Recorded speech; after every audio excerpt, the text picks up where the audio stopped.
Coming up, the mood changes a bit. You're going to see a fiery Tom Cruise talk about his attack on Brooke Shields, antidepressants, and Ritalin for kids. I've never agreed with psychiatry, ever. Before I was a Scientologist, I never agreed with psychiatry. And then when I started studying the history of psychiatry, I started realizing more and more why I didn't agree with psychiatry. And as far as the Brooke Shields thing is, look, you got to understand, I really care about Brooke Shields. I think here's a wonderful and talented woman. And I want to see her do well.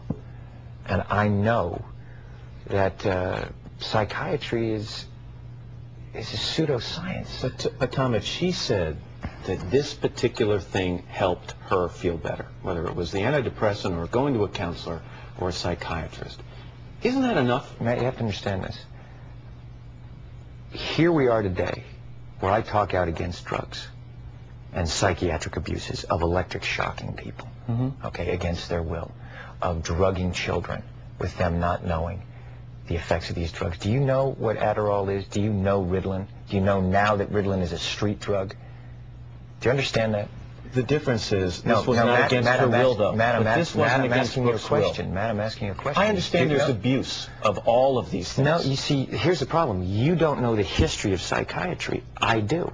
Aren't there examples, and might not Brooke Shields be an example of someone who benefited from one of those drugs? All it does is mask the problem, Matt. And if you understand the history of it, it masks the problem. That's what it does. That's all it does. You're not getting to the reason why. There is no such thing as a chemical imbalance.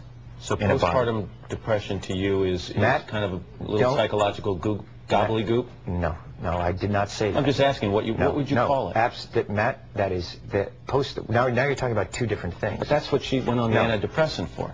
But what happens, the antidepressant, all it does is mask the problem. There's ways of vitamins and through exercise and various things. I'm not saying that that isn't real.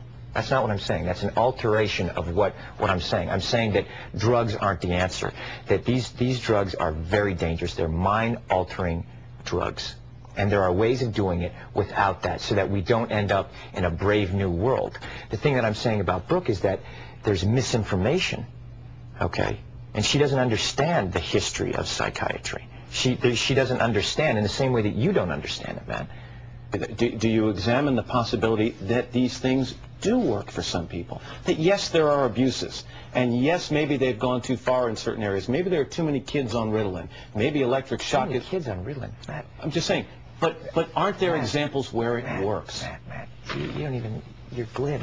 You don't even know what Ritalin is. If you start talking about chemical imbalance, you have to evaluate and read the research papers on how they came up with these theories, Matt. Okay? That's what I've done. And you go and you say, where's the medical test? Where's the blood test that says how much Ritalin you're supposed to get?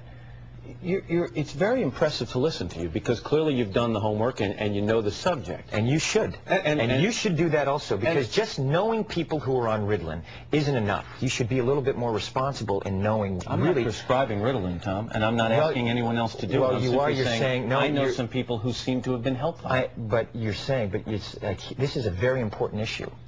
This is a very, and you know what? And you're here on the Today Show, right? And to talk about it in a way of saying, well, isn't it okay, and being reasonable about it when you don't know, and I do.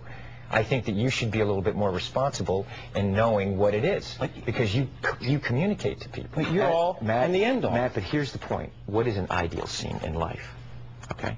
Ideal scene is someone not having to take antipsychotic drugs. I would agree. Okay, so now you look at it and you go, okay, a departure from that ideal scene is someone taking drugs. Okay, and then you go, okay, what is the theory and the science behind that justifies that?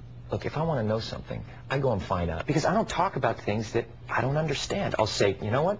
I'm not so sure about that. I'll go find more information about it so I can come to an opinion based on the information that I have. You're so passionate about it.